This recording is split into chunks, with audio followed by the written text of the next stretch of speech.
In today's video, I'm going to teach you how to add another W-2 on TurboTax.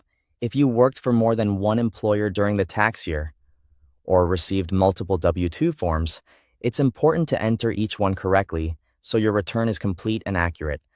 I'll walk you through the process in a simple, clear way so you can follow along inside TurboTax without confusion. Start by logging into your TurboTax account. Once you're signed in, open the tax return you want to work on. From there, go to the Federal section and select Income. This is where TurboTax organizes the different types of earnings you need to report.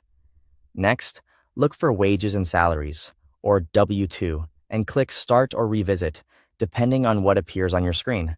On the next page, select Work on my W-2 and then click Continue. This takes you into the area where you can either import or manually enter your wage information. Now enter your employer's Employer Identification Number, also called the EIN, exactly as it appears on your W-2 form. This number helps TurboTax identify the employer connected to that document. In some cases, TurboTax may try to import the W-2 automatically. If that doesn't work, simply choose Type it in myself. That option lets you continue without delay.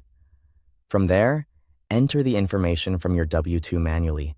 Make sure you copy the details carefully from the form, including wages, withholding, and any other boxes that apply. Accuracy matters here, because even a small mistake can affect your tax return.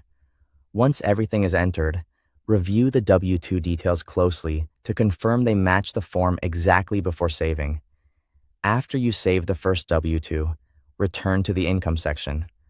Then select Wages and Salaries, or W-2 again. This time, choose Add another W-2 or Add W-2 depending on the version of TurboTax you're using. The wording may vary slightly, but the goal is the same. You're adding an additional employer form to the same return. Repeat the same process for every extra W-2 you need to enter. Take your time with each one and avoid rushing, especially if the forms have different state or local tax details. When all of your W-2s have been added, review every entry one more time before moving on. This final check can help prevent errors and make the rest of your filing process smoother. Thanks for watching.